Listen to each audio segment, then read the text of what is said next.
Assalamualaikum warahmatullahi wabarakatuh. Halo teman-teman, perkenalkan kami dari kelompok 6 kelas D mata kuliah Pendidikan Kewarganegaraan yang beranggotakan Lutfiah Faizah Patin, NPM 203403123, Raina Almaida, NPM 203403126, Robi Muhammad Subhan, NPM 203403158, Sri Putri Salafiah, NPM 203403033, Wirda Khairunisa, NPM 203403135. Kami di sini akan membahas materi tentang demokrasi. Pengertian demokrasi. Kata demokrasi dilihat dari segi kebahasaan atau etimologis berasal dari kata demos yang berarti rakyat atau penduduk, dan kratos yang diartikan sebagai kekuasaan dan kedaulatan. Kedua istilah tersebut berasal dari bahasa Yunani. Selain itu, ada pula beberapa cendekiawan dunia yang mengemukakan pengertian demokrasi. Salah satunya adalah Abraham Lincoln. Beliau menyatakan bahwa demokrasi is government of the people, by the people, and for the people. Pemerintahan dari rakyat, oleh rakyat, dan untuk rakyat. Berdasarkan pengertian demokrasi yang dikemukakan oleh beberapa cendekiawan dunia, dapat diambil kesimpulan bahwa demokrasi merupakan sistem yang mengakui di mana kedaulatan tertinggi dalam sebuah negara berada di tangan rakyat. Konsep demokrasi. Torres berpendapat bahwa demokrasi ditinjau dari dua aspek, yaitu formal demokrasi dan substantif demokrasi. Ada 3 konsep demokrasi berdasarkan filosofi sebuah negara. Yang pertama, demokrasi liberal. Sistem demokrasi liberal didasari sebuah filsafat kenegaraan yang berpandangan bahwa manusia merupakan makhluk individu yang bebas. 2. Demokrasi komunis. Prinsip demokrasi ini adalah prinsip yang berdasarkan dari nilai-nilai komunal, dan siogianya pada sistem demokrasi ini segala suatu aspek kehidupan berada dalam monopoli negara. 3. Demokrasi Pancasila. Filosofi dan core values konsep demokrasi yang dikembangkan secara konseptual berdasarkan filosofi bangsa Indonesia, identitas nasional Indonesia, perspektif sejarah bangsa Indonesia, dan elemen-elemen budaya bangsa. Prinsip-prinsip demokrasi. Yang pertama, adanya kontrol atau kendali atas pemerintahan. Pemilihan umum dilakukan untuk memilih pemimpin. Pemerintah yang telah terbentuk bertugas melaksanakan penyelenggaraan pemerintahan. Dalam penyelenggaraan pemerintahan, pemerintah tetap diawasi oleh lembaga legislatif, yaitu DPR dan DPRD. Yang kedua, adanya pemilihan yang teliti dan jujur. Partisipasi warga negara sangat dibutuhkan dalam demokrasi. Partisipasi aktif warga negara akan membantu dalam mewujudkan tujuan demokrasi. Yang ketiga, adanya hak dipilih dan memilih. Demokrasi menjamin hak pilih dan dipilih warga negara. Hak pilih dapat digunakan warga negara untuk terlibat secara langsung dalam pemilihan umum. Yang keempat, adanya kebebasan menyatakan pendapat tanpa ancaman. Negara demokrasi adalah negara yang memberikan kebebasan kepada warga negaranya untuk menyalurkan pendapat secara aman. Warga negara harus mendapatkan ruang untuk menyampaikan aspirasi secara bebas dan bertanggung jawab. Yang kelima, adanya kebebasan mengakses informasi. Setiap warga negara membutuhkan informasi yang akurat. Informasi yang diterima harus dapat diakses dengan mudah dan memiliki keakuratan yang baik. Yang keenam, adanya kebebasan berserikat yang terbuka. Kebebasan berserikat harus dijamin dalam negara demokrasi. Setiap warga negara memiliki hak berserikat dan menyampaikan aspirasi dan ide-ide untuk pembangunan melalui perserikatan. Landasan demokrasi di Indonesia. Negara Indonesia adalah sebuah negara yang aspek kehidupannya berdasarkan sistem hukum. Setiap warga negara memiliki persamaan kedudukan yang sama di hadapan hukum, serta asas persamaan ini harus tercermin dalam menjalankan kehidupan bernegara.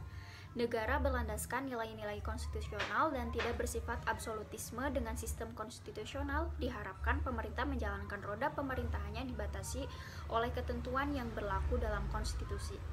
Demokrasi muncul dengan adanya proses panjang, sehingga terdapat beberapa faktor pendorong tumbuhnya demokrasi, yaitu ada dalam faktor pendorong tumbuhnya nilai-nilai demokrasi.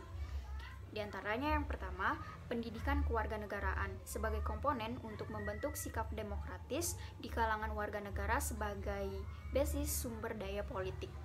Yang kedua, organisasi masyarakat dan partai politik mensosialisasikan demokrasi dalam masyarakat serta melakukan pengawasan terhadap demokrasi. Yang ketiga, adanya pemilihan umum dilakukan secara langsung, umum, bebas, rahasia, jujur, dan adil. Hasil dari pelaksanaan pemilihan umum tersebut dapat ditunjukkan untuk rakyat. Yang keempat, perwakilan politik atau DPR-MPR serta tidak langsung merupakan ujung tombak yang dilakukan oleh rakyat guna mengapresiasikan pendapat mereka. Yang kelima, pemerintah yang bertanggung jawab. Yang keenam, sistem peradilan independen atau merdeka. Dan untuk faktor pendorong yang kedua, adanya landasan yuridis demokrasi di Indonesia. Yang pertama, Proklamasi 17 Agustus 1945, di mana proklamasi dianggap sebagai norma tertulis pertama setelah Indonesia merdeka, sehingga akan berdampak pada terciptanya tatanan hukum yang berlaku dan berkeadilan. Yang kedua, Dekret Presiden 5 Juli 1959, di mana Presiden menerbitkan dekret yang berisi pengambilan keputusan penting, di mana UUDS yang menjadi hukum dasar negara Indonesia bersifat sementara, tidak berlaku lagi, dan Indonesia kembali menggunakan UUD 1945 sebagai hukum dasar Indonesia, yang di dalamnya terdapat konsep dasar demokrasi di Indonesia. Yang ketiga, Supersemar 1966. Yang keempat, pembukaan UUD 1945, di mana pembukaan UUD 1945 pada alinea keempat terkandung sebuah makna yang menjadi dasar pengembangan demokrasi di Indonesia. Yang kelima, pasal 1 ayat 2 UUD 1945, yang keenam pasal 28 UUD 1945, dan yang ketujuh pasal 18E UUD ayat 3. Adapun periodisasi demokrasi di Indonesia, yang pertama, demokrasi di Indonesia periode 1945 sampai 1959. Pada periode ini, Indonesia menggunakan prinsip demokrasi parlementer. Sistem parlementer yang didasarkan oleh UUD 1945 dan 1950 dinyatakan tidak cocok diterapkan di Indonesia. Persatuan yang dapat digalang selama menghadapi musuh bersama tidak dapat dibina karena lemahnya benih-benih demokrasi. Sistem parlementer memberi peluang untuk dominasi partai politik dan Dewan Perwakilan Rakyat.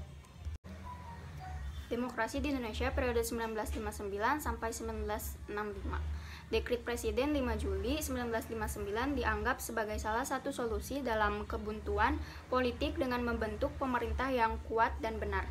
Pada periode ini, pemerintah menganut sistem demokrasi terpimpin yang memiliki konsep di mana segala aspek kehidupan bernegara berada di dalam kendali presiden.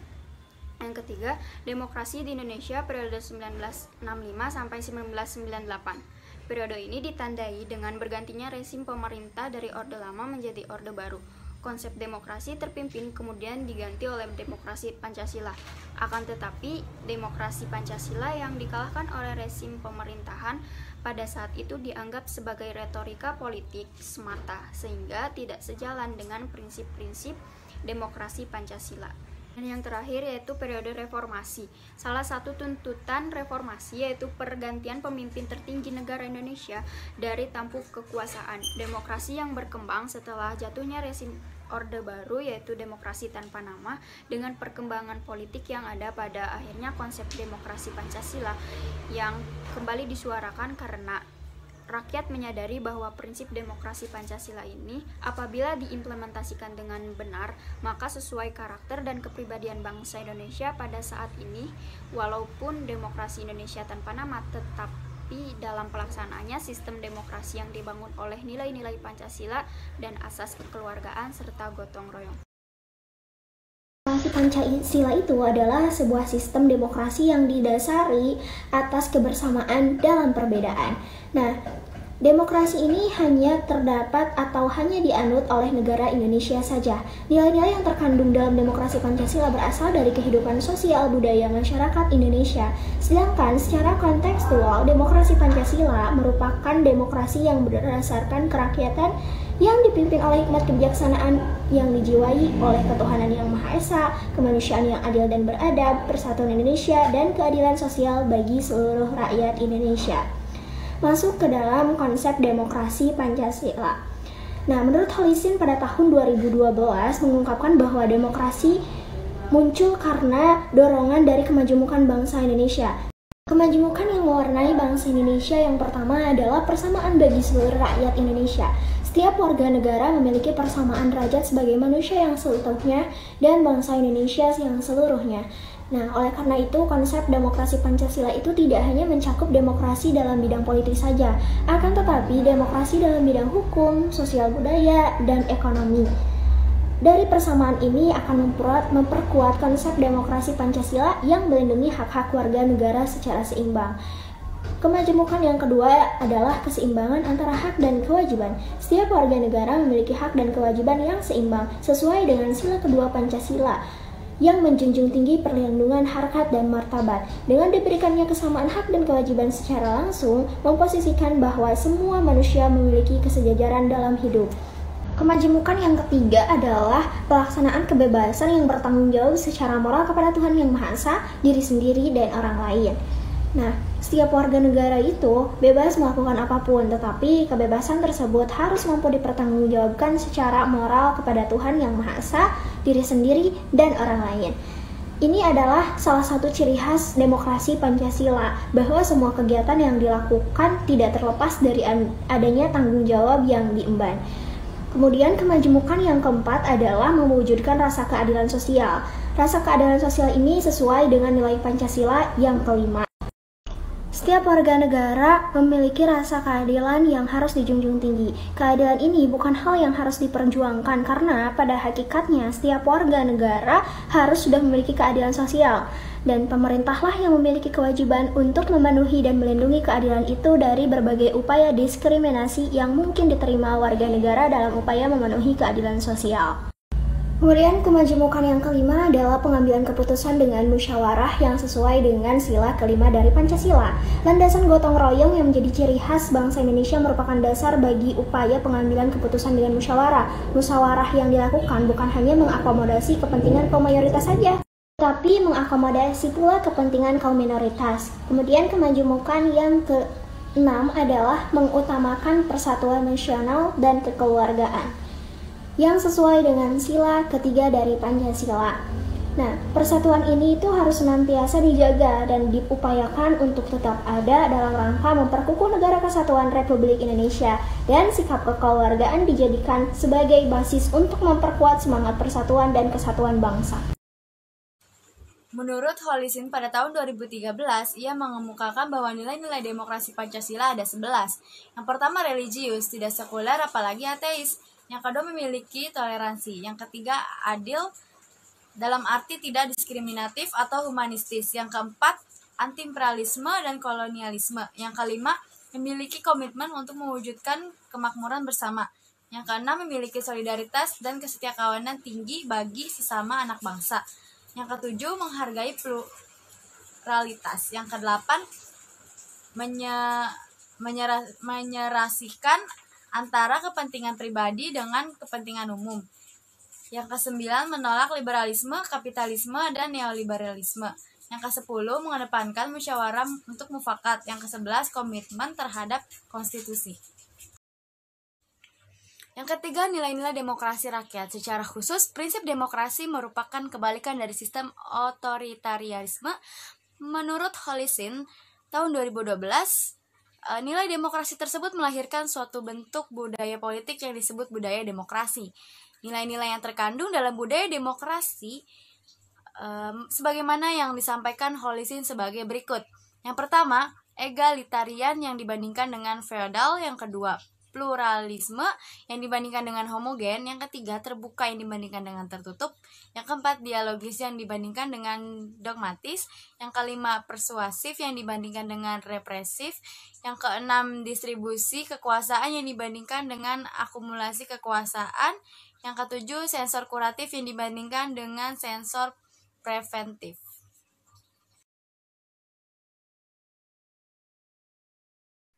Di sini saya akan menjelaskan mengenai kasus politik uang. Politik uang atau politik perut, atau dalam bahasa Inggris disebut dengan money politik, adalah suatu bentuk pemberian atau janji menyuap seseorang, baik supaya orang itu tidak menjalankan haknya untuk memilih, maupun supaya ia menjalankan haknya dengan cara tertentu pada saat pemilihan umum. Pemberian bisa dilakukan menggunakan uang atau barang. Politik uang adalah sebuah bentuk pelanggaran kampanye. Politik uang umumnya dilakukan oleh simpatisan, kader, atau bahkan pengurus partai politik menjelang harinya pemilihan umum. Praktik politik uang dilakukan dengan cara pemberian berbentuk uang ataupun sembako, antara lain seperti beras, minyak, dan gula, kepada masyarakat dengan tujuan untuk menarik simpati masyarakat agar mereka memberikan suaranya untuk partai yang bersangkutan.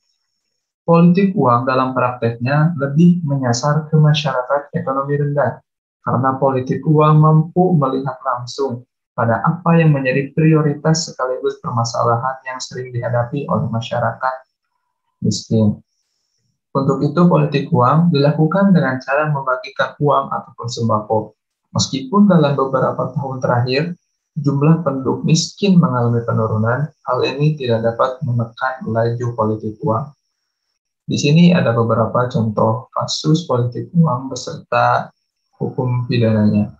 Pada Pilkada serentak 9 Desember tahun 2020, terdapat kasus politik uang seperti berikut. Yang pertama, di Kabupaten Palalawan Riau, Provinsi Riau, pelaku divonis pidana penjara 6 bulan dengan denda sebesar 200 juta. Yang kedua, di daerah Tangerang Selatan, Banten, dihukum dengan vonis 36 bulan penjara dan denda 200 juta. Yang ketiga, Tarakan, Kalimantan Utara, pelaku divonis dengan penjara 36 bulan dan denda 200 juta. Yang keempat, ada di Kabupaten Berau, Kalimantan Timur, divonis dengan penjara 36 bulan dan denda 200 juta. Yang kelima, ada dari Palu, Sulawesi Tengah, divonis dengan penjara 36 bulan dan denda 200 juta. Politik uang biasanya dilakukan beberapa minggu atau beberapa hari sebelum hari H pemilihan. Banyak sekali cara yang dilakukan oleh para oknum atau tim sukses untuk melancarkan politik uang ini, seperti serangan fajar, yang mana di pagi hari para pelaku politik uang ini akan menyimpan amplop berisikan uang kepada tiap-tiap rumah sasarannya. Serangan fajar ini dilakukan ketika hari H atau beberapa jam sebelum waktu pencoblosan. Adapun para pelaku membagi-bagi sembako, uang, dan zakat, tapi biasanya di dalam bingkisan amplop tersebut terdapat stiker ataupun gambar pasangan calon atau paslon, atau dengan membagikan uang oleh perangkat desa seperti RT dan RW pada malam hari sebelum harinya pemilihan umum atau pencoblosan.